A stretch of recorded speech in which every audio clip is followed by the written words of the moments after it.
Эми Ошо обласы боюнча биз текшерүү иштери жүргүзүп атабыз. Ошонун бири мисалга Ноокат районундагы мектептерде жана чачке чай берүү боюнча текшерүүлөрдү тапшырма бердим эле. Ошол боюнча текшерүүлөр жүргүзүп келди.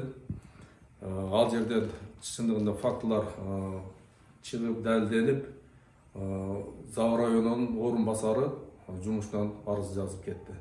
Ошого байланыштуу башкы эсепчиси дагы арызын жазып бүгүнкү күндө жумуштан кетти.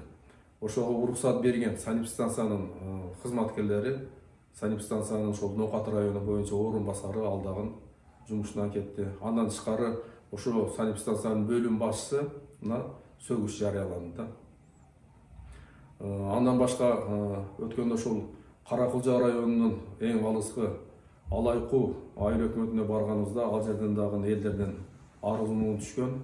Ошол социалдык кызматкер жана пособие чегергенде ар кандай тоскоолдук жаратып, ар кандай кыйноолор жасамаган экен. Ошонун үстүнөн арыз келгенде биз арызды канааттандырып, ал бүгүнкү күндө ошол кызматкер азыр Алайкуу айыл өкмөтүнөн алынып, башка айыл өкмөткө жөнөтүлдү да.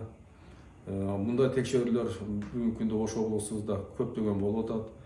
Эми Кудай буйрса, мына жаңы жылдан баштап бардык тармактарда дагы ушундай текшерүү иштерди жүргүзөбүз. Себеби дегенде бул көйгөйлөр бардык тармактарда эле бар экен.